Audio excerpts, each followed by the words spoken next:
Ahmad Gardner is one of the best young cornerbacks in football, and let's just say he has the sauce. On 3rd and 6. He's picked off! That's Gardner! And he's going!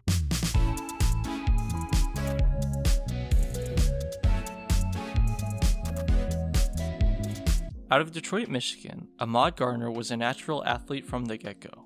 Growing up, Ahmad didn't have it easy, as he was constantly surrounded by violence, and if it wasn't for his mother, he wouldn't have gotten to the place where he is today. As he would say, I never thought I'd be able to play on the next level, but my mom made it happen. With the help of his mother, Ahmad was able to do his thing at Martin Luther King High School, where he played both wide receiver and cornerback on a high level. He was so good, in fact, that prior to his senior season, he was named as one of the top 30 players in Michigan. And so as you can guess, going into his last year, he was looking to show out. As a senior, Ahmad was on timing once again, and in the D3 state championship, his over 120 yards and 2 touchdowns further proved it. Following his last year in high school, although a stellar wideout, he was a 3-star recruited quarterback, with interest from schools like Ball State, Bowling Green, and Cincinnati.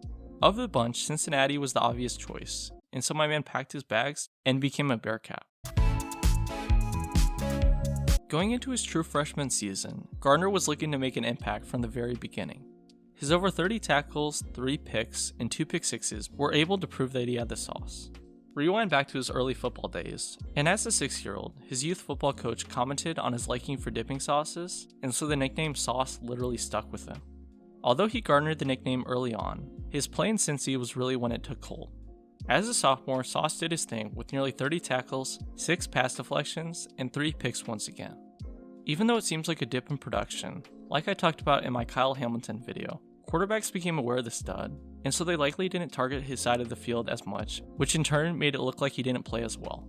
The football writers took this to heart, as they named him first-team All-American in only his second season. Considering how well he played in his first 2 years in Cincinnati, and what was looking to be his last season as a Bearcat, Sauce was ready to go off. Falls in the hands of Sauce Gardner. Really not a mistake you can make at this point in the game.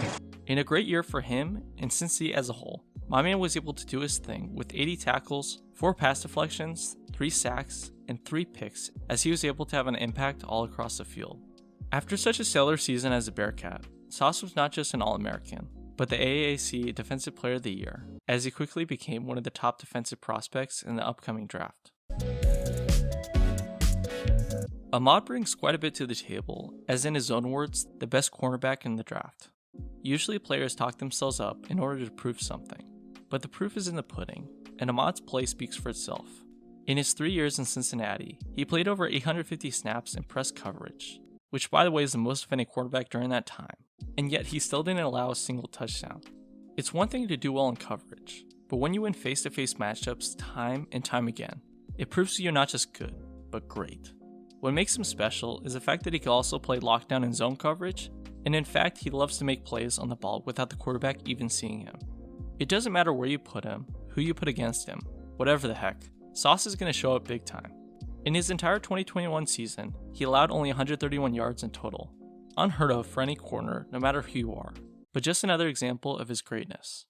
There's greatness on the field, but what really matters is if players are the same off it.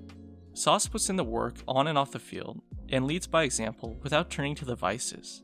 And what more could you really ask for someone who plays as well as he does on the football field?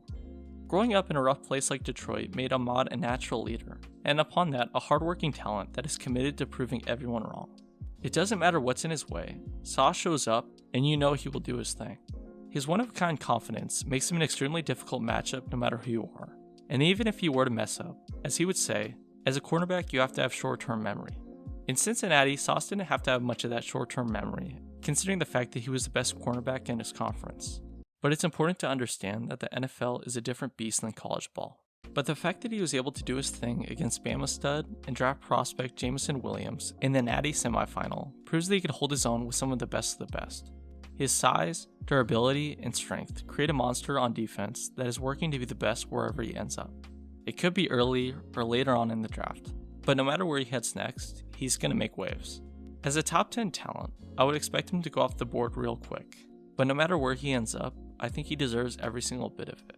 Since he was a kid, he dreamed of playing on the next level, but even more than that, provide for the person who got him there in the first place and his mother.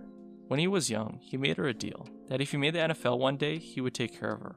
And that dream is only a few weeks away from becoming a reality. That's a veteran move there. That's an NFL-type DB move. And then the kiss to the crowd. Thanks for watching the video.